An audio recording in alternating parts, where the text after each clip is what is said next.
Farmacias Medicity, la cadena de farmacias más grande del país, ahora llega a tu casa. Pídenos a domicilio al 1-800-633-424. 1-800-633-424. Quédate en casa. Damos la bienvenida al doctor Gustavo Vega, quien fue presidente del Consejo Nacional Electoral Transitorio. Vamos a hablar sobre la situación general que se vive en el país, también el tema electoral, tras estas decisiones del Consejo Nacional Electoral. El doctor Gustavo Vega recientemente publicó el libro Historias, Culturas y Pandemia. Tomamos un pequeño párrafo de la sección introductoria de este libro, antes de darle la palabra al doctor Vega. Allí señalaba que la peste nos tomó por sorpresa, desorganizados como siempre y pobres en extremo. El resultado ha sido la expansión incontrolada de la pandemia, la caotización de los servicios públicos de sanidad y la constancia de que carecemos de un sentido de previsión y de disciplina social. El anterior gobierno destruyó los vínculos de solidaridad y ética que hacen de un pueblo una nación, dejando así campo abierto a la corrupción. No solo empobreció al país, sino que le dejó desorientado, a merced de las ambiciones subalternas de los nuevos enloquecidos por el dinero.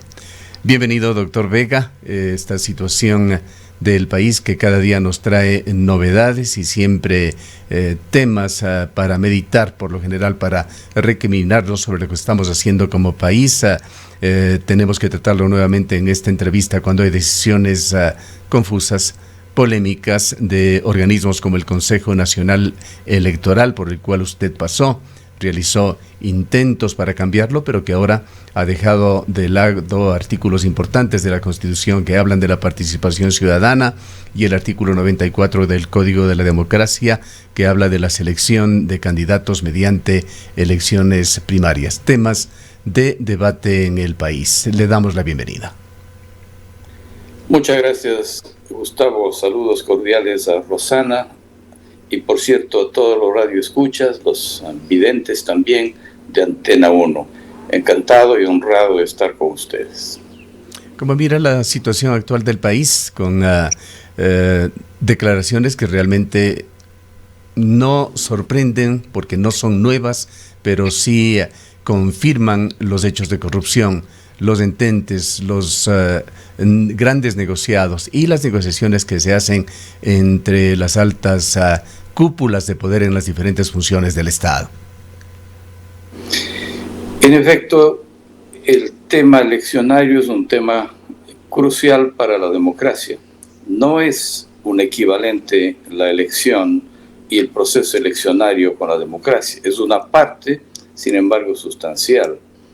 Yo quiero invocar lo que usted en la introducción de esta entrevista lo dijo hacia el público con todo acierto, el proceso de las designaciones internas de los movimientos y partidos a través de lo que se llaman las decisiones y elecciones primarias. En el caso del Ecuador hubo una importante impronta histórica en lo que corresponde a la política nacional, cuando la izquierda democrática, representante de la socialdemocracia internacional, realizó entre dos candidatos, dos precandidatos de relieve importante, sustancial, fueron cada uno de ellos un epifenómeno de la tendencia, para que finalmente un proceso visible, transparente y de larga duración, las elecciones primarias se dieran cita. La izquierda democrática debatió entre Rodrigo Borja Ceballos y Raúl Vaca Carbo, cuando finalmente el primero de los mencionados resultó electo en las primarias, históricamente las primeras del Ecuador. En otros países de larga trayectoria, por cierto, es una dominante. Esto ocurre particularmente en una de las democracias más estables, a pesar de las contradicciones que tiene el imperio, una de las democracias más estables del mundo, como en los Estados Unidos. Las primarias son un sine qua non para el proceso eleccionario. El Código de la Democracia en el Ecuador lo contempla y lo ordena. Por tanto, yo creo que Es importante hacer notar que en el actual Consejo Nacional Electoral, en el proceso de calificar lo que se llaman las inhabilidades y los requisitos, no han sido precisamente extremadamente rigurosos para que ambos procesos sean filtrados lo suficiente como para que se puedan registrar las precandidaturas a la presidencia y la vicepresidencia de la República. Yo creo que se dio un proceso un poco extraño en el momento en que el país vivía su pandemia. Permitieron que los registros sean en línea y también las elecciones primarias en línea. Un asunto que además no siempre tiene el sedazo y el control de calidad, porque ordena el Código de la Democracia que los procesos electorales del CNE deban estar presentes para verificar que los procesos primarios se cumplan con todo el rigor de la ley y la transparencia. Yo creo que allí está uno de los errores del actual Consejo Nacional Electoral, que posiblemente obedece tanto a razones legales cuanto a razones políticas.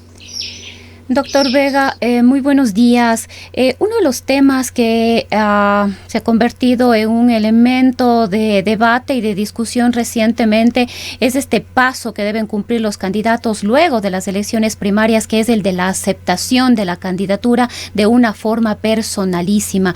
Y entre las primarias y esta aceptación, las dificultades en caso de que un candidato o candidata presente su renuncia, como fue, por ejemplo, en el caso de Larissa Marangoni o en el caso de el correísmo o de UNES, toda la situación que se ha dado con sus candidatos o precandidatos, luego pueda inscribir o no la candidatura de esta persona o de otra persona que no haya cumplido con los dos pasos anteriores. Si bien así se establece la norma, hay criterios diversos desde el contencioso electoral, sobre todo de que este paso es lo calificado hasta de ridículo.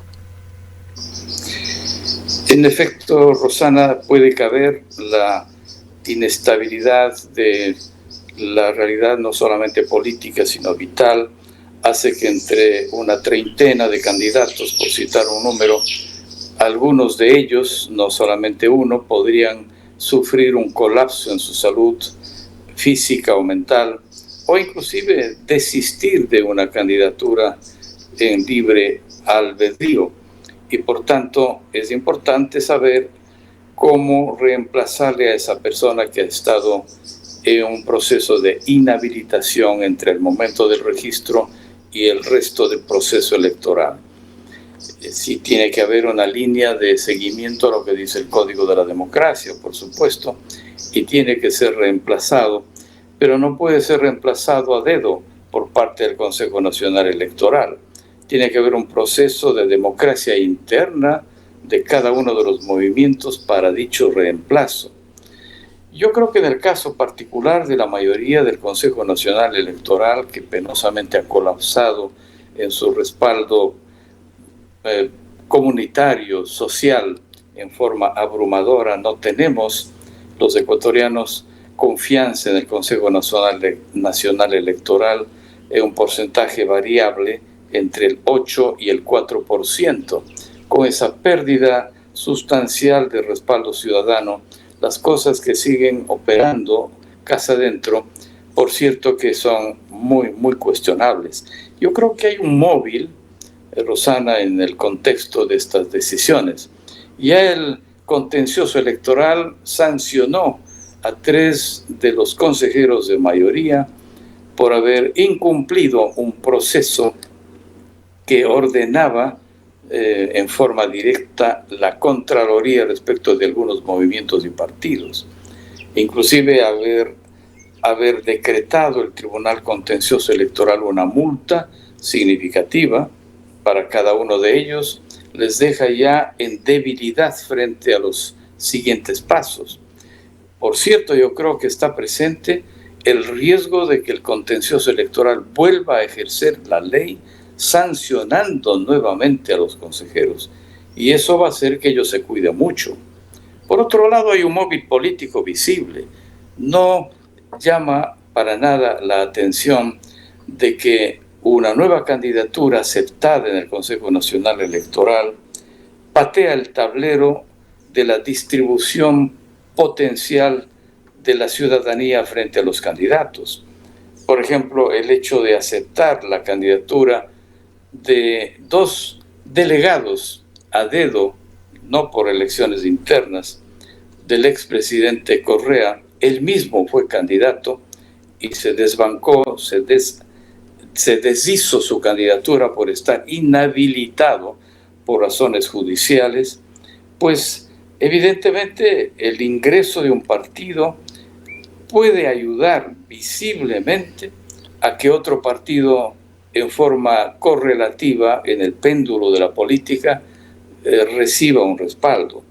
Yo diría que en este caso, al habilitar una candidatura del expresidente Correa a través de delegados distintos, pero que en el fondo son decisiones del propio Rafael Correa, permite un contraste para que una candidatura de oposición, la que está respaldada por Guillermo Lasso y Jaime Nebot, cobre una vigencia importante para parangonar una diferencia con lo que podrían ser tendencias distintas en el manejo político. Por tanto, hay un miedo a la sanción pecuniaria y moral por parte de la mayoría del Consejo Nacional Electoral respecto del Tribunal Contencioso Electoral. Y a la vez hay un cálculo político para habilitar, sin requisitos, sin las habilidades propias que demanda el Código de la Democracia en este proceso intermedio, hasta que el 7 de octubre debe estar en firme cada una de las candidaturas frente a la decisión futura de los ecuatorianos. Usted y los ecuatorianos hemos sido testigos del accionar del Consejo Nacional Electoral, del Tribunal Contencioso Electoral.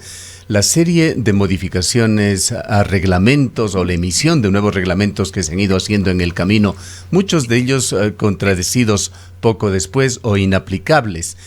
Ahora el Consejo Nacional Electoral para las últimas decisiones ha apelado a un principio de proparticipación. Entenderíamos con esto de que intentan facilitar que la mayor cantidad de partidos políticos puedan postular a sus candidatos a puestos de elección popular y participar en las justas comiciales. El tema que surge, doctor Vega, y le preguntamos a usted, ¿va esto con el espíritu de la legislación ecuatoriana, con la necesidad en Ecuador de disminuir lo caótico y confuso de su política? Hay que recordar que la Asamblea Nacional salvó la presencia política en el CNE de su presidenta mediante algunas componendas extrañas, nada visibles y bastante opacas. Pudo evitar un juicio político que implicaba su destitución. Allí hubo una serie de tráfico, un toma y daca de negociaciones para que la presidenta del CNE se mantenga en su puesto. Por cierto que el tema ecuatoriano es un caso sin repetición posiblemente en ninguno de los países. Una atomización exagerada de candidaturas, cada uno defendiendo su propio nicho y trinchera. Yo creo que el bipartidismo también es dañino. Hemos visto en países como en Estados Unidos, en Canadá, también en el caso de Latinoamérica, particularmente Costa Rica, y antes de Jorge Eliezer Gaitán, particularmente antes, después también, en Colombia, el bipartidismo hace daño a las sociedades, porque polariza en blanco y negro una gama que generalmente tiene varios matices y tonalidades en la política. Si bien el bipartidismo tiene sus taras y sus críticas, el multipartidismo, la atomización extrema, por supuesto que hace muchísimo daño también a la democracia. Y en el caso del Ecuador, yo creo que ese es el panorama que nos toca ahora vivir. Lamentablemente, el Código de la Democracia no pudo reformarse de todo. Luis Verde Soto hizo esfuerzos importantes en convencer a la Asamblea Nacional para reformas importantes, que hay que reconocerlo. Sin embargo, no fueron suficientes. No se olviden ustedes que en la década pasada se crearon más de 200 leyes orgánicas en este país para blindar al Estado en base de una tendencia política de turno. Y una ley orgánica tiene que ser reformada con las 2/3 partes. Es una forma maquiavélica de manejar el país desde el punto de vista jurídico. En el caso del Código de la Democracia es una ley orgánica y reformarla es cuesta arriba. Y precisamente el proceso de las alianzas debía ser mucho más radical. La obligatoriedad de que si hay una dispersión de movimientos y partidos, tenga que cumplir más sedazos y más filtros para que la atomización no se dé. Esto es lo que ha ocurrido, por ejemplo, en el caso particular de las elecciones municipales, que alcaldes, prefectos, se han alzado con el cargo con menos de un 20% de la aceptación ciudadana. Eso no le da ni legalidad suficiente, peor legitimidad. Por tanto, las alianzas tienen que ser un motor fundamental de las reformas en el país para evitar la dispersión y para asegurar que no exista una suerte de alianzas por conveniencia, sino alianzas ideológicas y por ejes programáticos, y no precisamente por reparto de, yo diría, canonjías a veces, o simplemente para repartirse el país. En la perspectiva del tiempo, doctor Vega, ¿qué lectura le queda a usted de su paso por el Consejo Nacional Electoral durante el periodo transitorio promovido por Julio César Trujillo? El mito de Sísifo. Albert Camus pues tiene una novela que ha hecho historia y particularmente a cada paso nos recuerda el hecho de que según el mito griego, Sísifo debía transportar una piedra del valle a la montaña y una vez que coronaba su esfuerzo, esta piedra rodaba hacia el valle y el castigo de los dioses consistía en volverla a subir a la montaña y así a lo largo de su vida. Y lo que decía Albert Camus, premio Nobel argelino francés, nos lleva a la actualización del caso ecuatoriano. Hay que imaginar, decía Camus, al ser humano como un Sísifo dichoso. El propio Simón Bolívar, en las cartas al general Flores, a manera de silogismo, dice: he arado en el mar, una frase que todos conocemos, pero nos olvidamos de la otra premisa y la conclusión. América es ingobernable, segunda premisa de Simón Bolívar, cartas al general Flores. Y a manera de silogismo concluye: lo que nos toca a los americanos, se refiere a América Latina, a nuestra América, como decía José Martí, lo que nos toca a los americanos es emigrar. Allí en San Pedro Alejandrino, en la mitad de su tuberculosis, quizás algunos piensan todavía que fue envenenado, junto a Santa Marta, en San Pedro Alejandrino, todavía se recuerdan estas frases de Bolívar cuando perecía víctima del bacilo de Koch.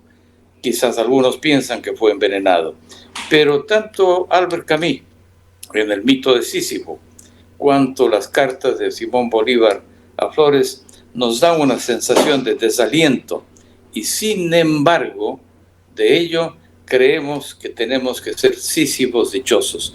Yo apelo no por el optimismo ingenuo, apelo por el realismo de hacer este país mejor para nuestros hijos, para nuestros nietos, para el futuro de este país que merece otra suerte.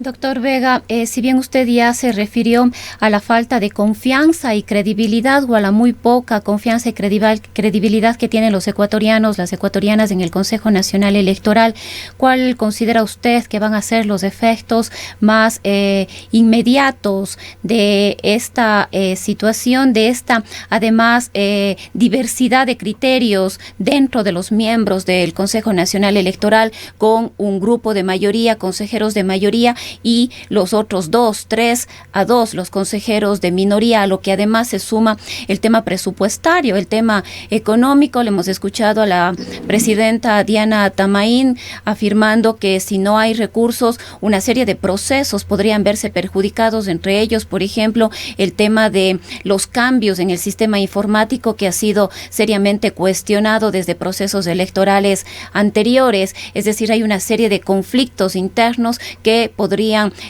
causar o provocar efectos en el proceso electoral. ¿Cuáles serían estos? Una cuestión de orden nada más antes de su respuesta, doctor Vega. Agradecemos hasta aquí el enlace de Academia TV con este noticiario, pero continuamos con la señal de Antena 1 y sus múltiples plataformas. Le escuchamos en su respuesta. Muchas gracias. En efecto, llama la atención que Lasso y Nebot hacen una alianza pública.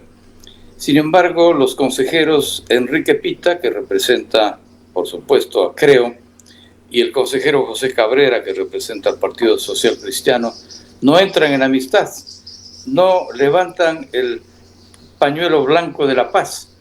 Hay mucha bilis, hay mucho hígado. Hasta el hígado es muy cerebral porque es un órgano muy noble, pero los seres humanos somos expertos en polemizar, y creo yo que en este caso le hace daño al país una polémica en donde, más allá de la tolerancia que debería haber en las diferencias entre personas y representantes, pueden haber matices que yo diría que rayan en el odio. Y a lo mejor, si no les llaman a cuadrarse y al orden a los dos consejeros, llama la atención los dos partidos juntos, pero los dos consejeros que representan esos partidos en un divorcio macuaron. No tiene lógica. Por otro lado, la pobrísima popularidad y respaldo ciudadano del Consejo Nacional Electoral va de la mano de otros organismos. La Asamblea tiene un 3% de respaldo, después del factor coimas, de los diezmos, de los carnets falsos de discapacitados, de la corrupción de varios de sus asambleístas. 3% de popularidad es impresionante. Y por cierto, también el gobierno del presidente Lenín Moreno tiene una bajísima aceptación ciudadana. Es un país que tiene serios problemas de estabilidad y además con una pandemia atroz que nos agarró desprevenidos. Llama la atención cómo la Unión Europea puso 7.500 millones de euros para superar la pandemia. Chile, Bolivia, Colombia han puesto cantidades inmensas. En el caso del Ecuador, pudo lograr un pírrico triunfo, ganancia pírrica, a través de tanto latrocinio que impactó por parte del virus a la sociedad, un préstamo de 6.500, 7.000 millones de dólares por parte del Fondo Monetario Internacional. Recién hoy se acreditarían los primeros 2.000 millones. Pero eso a lo mejor avanza para pagar a los médicos, a los maestros, tal vez algo a los municipios y consejos provinciales. Mientras no vengan los otros desembolsos, este país viaja a la deriva. Es un tema grave porque no tenemos plata bajo el colchón. Ni colchón tenemos, Gustavo, Rosana. Y este es un tema que hace que los ciudadanos tengamos que estar claros en que tenemos que poner de nosotros con fuerza propia para sacar adelante un momento posiblemente el más crítico de la historia del Ecuador. Yo diría que el otro que puede compararse podría ser en las Alfaradas, donde cerca de 7.000 personas murieron. En este caso, el tema es diferente porque el colapso financiero es inédito. Cuando ocurrió la crisis de 4 presidentes en el Ecuador, uno en Quito, otro en Guayaquil, otro en Loja y otro en Cuenca, García Moreno hizo de salvador del país, a pesar de que lo hizo con sangre y fuego, pudo unificar el país en tiempos tremendamente difíciles, cuando por secreto, en secreto, Colombia y Perú se repartían el Ecuador en crisis. Entonces nos toca a los ciudadanos ejercer nuestra responsabilidad de democracia participativa. Vayamos en este diálogo. Ha muerto. Vayamos en este diálogo, doctor Vega, un poquito más allá de las fronteras del país, poniéndolo desde la óptica de su interesante libro Historias, Culturas y Pandemia, su comentario sobre esta paradoja del contagio de Donald Trump con la COVID-19. Hemos sabido, en efecto, yo creo que sin desdecir las pruebas PCR que serán visibles para el presidente Trump y su esposa, no creo que pueda mentir una cosa tan visible. El caso del primer ministro de Gran Bretaña también ocurrió lo propio. La esposa del presidente de Canadá, Trudeau, también estuvo contaminada. Y yo creo que aparte de que a lo mejor no podemos desmentir la veracidad de la contaminación del presidente Trump y su esposa para el coronavirus, yo creo que es una habilidad política inusitada. Cómo esto tenga impacto hay que analizarlo, porque por un lado puede haber una política de compasión, de solidaridad romántica, y que el electorado, que ventajosamente es muy poco, un 15% de indecisos, cuelgue o ponga peso en la balanza en favor de esta emocionalidad por un presidente contagiado. Siempre hay un factor humano cuando una persona está enferma. Pero también puede haber otro sector que diga, no puede ser posible que un presidente que tenga un contagio de un virus tan agresivo sea candidato a la reelección. No olvidemos que Bush padre y Jimmy Carter no fueron reelectos en forma inmediata, por distintas razones.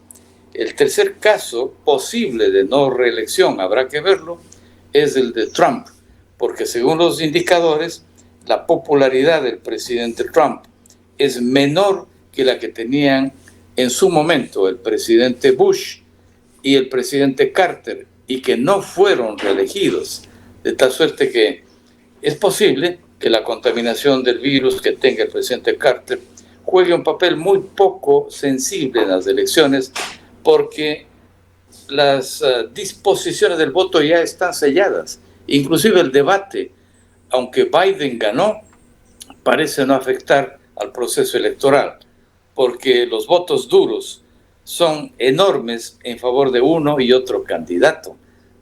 Veamos qué pasa. Bien, queremos agradecerle por su presencia, doctor Vega. El doctor Gustavo Vega fue presidente del Consejo Nacional Electoral y es autor de un libro de actualidad que lo recomendamos a nuestros oyentes: Historias, Culturas y Pandemias. Gracias, doctor Vega. En el Ecaustro, desde hace 20 años, trabajamos día a día para generar la energía que tú necesitas. Hoy, renovamos nuestro compromiso de servir a la región y al país, generando desarrollo con conciencia y conservación ambiental, y siempre mirando al futuro. El Ecaustro es energía.